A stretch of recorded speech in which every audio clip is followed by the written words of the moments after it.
Welcome to American Black Journal. I'm your host, Stephen Henderson.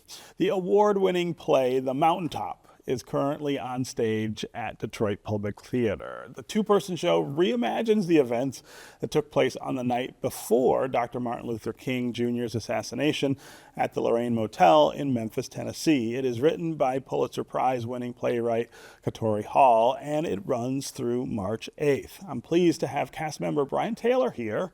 Welcome to American Black Journal. Thank you for having me, Stephen. So no burden at all on you playing Martin Luther King on stage. That's got to be the easiest role you've ever imagined doing. I mean, it's almost comical to think of how you embody someone who is so recognized, so respected, and just so part of American culture and African American culture. How do you even begin to think of just intoning even that character? Well, and it is the heaviest lift of my career, of any role that I've ever undertaken. What I started with, I worked with famous, legendary Hollywood acting coach Ivana Chubbuck on crafting who Dr. King was as a person. Yeah. I think the trap that actors sometimes fall into when you have to portray characters like this, who we all have a imagination of who they are, is trying to do the caricature route of it. And I really focused on the humanity of who he was and the insecurities that he felt, and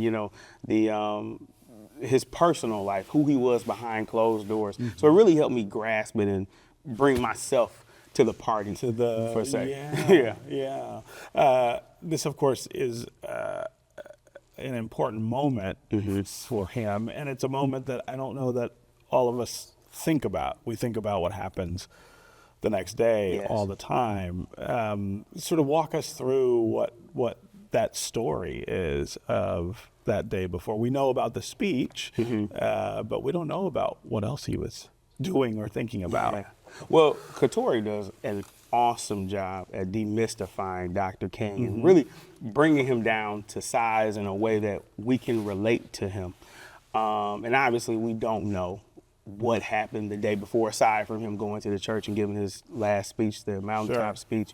But the way the story is structured and the way I envision it is that I think he was at a place where he kind of had a feeling that he was going to ascend to the mountaintop, because he wasn't originally going to go to the church. Right. But Ralph Abernathy said, you gotta go. Right. And all these people are there. Yeah, all these people are here to see you and be inspired by you. Yeah. And I think he probably had a feeling of, I have to leave my final mark here tonight. So I'm pretty sure it was a feeling of uneasiness, or, let me make sure everything's in order before that number's called. And that's kind of how I've structured it in a way when I do this performance of just kind of sitting in that moment and just hearing everything and listening to everything and experiencing everything that you possibly can when you think, and none of us know, but when you think that time may be called for you. It's a two-person play, which is also kind of a burden. That's a lot. It's a lot.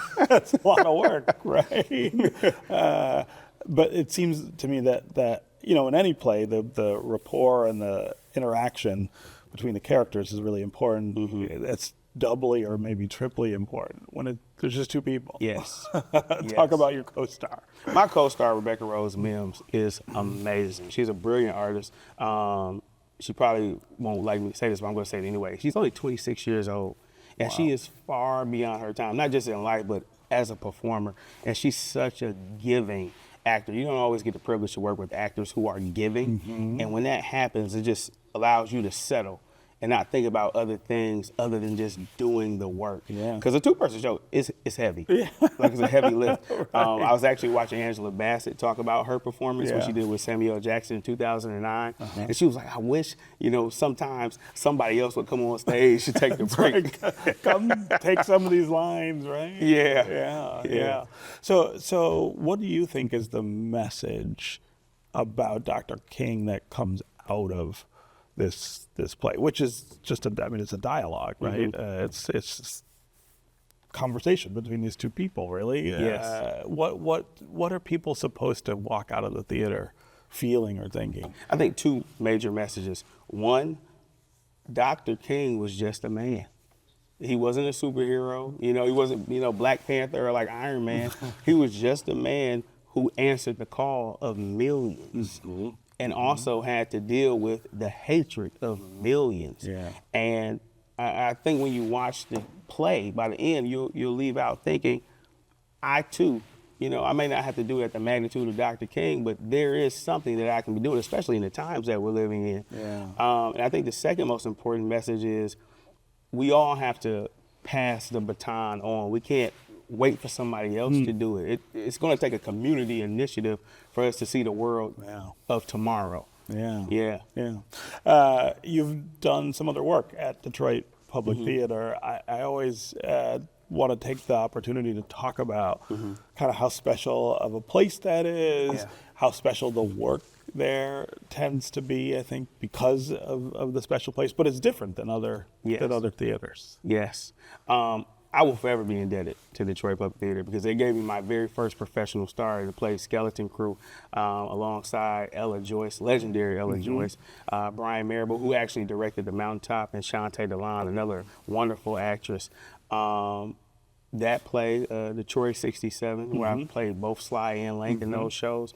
But Courtney, Sarah, and Sarah, they really taken the initiative The to founders of Detroit Public Theater to tell stories that always have a message. I always joke, I was like, you guys always tell stories with a message? But it just happens. And they say, it's not always intentional that way, but the stories that they choose to tell highlight communities who need a voice. Yeah. And it's always special when you do work at Detroit Public Theater. Yeah. Tell us a little more about you. How did you get the acting bug, and how did you get started? Well, I always have to give credit to two people. My friend's mother, Tarita Darden, who really, I did my science teacher. She used to always make me like do work and like perform. And Tarita Darden was like, you should be an actor, before I even knew what it really what that was, right? And my band teacher, Mr. Randy Scott, who is a world-renowned saxophonist, still is a saxophonist now, he would always allow me to host the band concerts. And it got to a point where he had a script for me. He was like, you know what, Brian, just do whatever you want to do. The crowd loves you. And then later years, I was a part of the Mosaic Youth Theater of Detroit. Oh, you were? Oh, yes. Very good. And who really... What a wonderful organization. What a absolutely wonderful organization. Right? If you are a young actor, you have to go to Mosaic Youth Theater of Detroit. And they really teach you how to be a professional actor at a very young age. And then years later, I worked with Ivana Chubbuck, who is actually a Detroit-bred acting coach. She's majoring in Hollywood. She actually is responsible for Halle Berry's and Charlize Theron's Academy Awards for Monster and Monsters Ball. Yeah. And she took me under her wing and really just gave me permission to be an actor and to do what I do. And more so with my work, I'm actually an acting coach as well with my own studio, the Detroit Drama Studio. So this journey has been amazing. Yeah. All right, so after you play King, I don't know, what else can you even do, right? What's another role that you could even slide into? It feels like that's the ultimate, right? Yeah, it's the ultimate. Right now, I'm on a series on the UCult streaming app, actually called H Block, where I play a Detective Harvey, on that show. But after you play King, it's like it's like I'm aiming for Denzel and Sidney Poitier now. Right. So it's like I want their roles. Yeah. Well, it's great to have you here, and I appreciate you. People should really get out and check out Public Theater and check out this place. Yes. And can I also say, I wore my Alpha Phi Alpha jacket today. Dr. King is also a member of Alpha Phi Alpha. So I had to represent, my Alpha brothers and my chapter at Eastern Michigan University. There you go. So thank you for having me. It's great to have you here. Thanks for joining us. Thank you.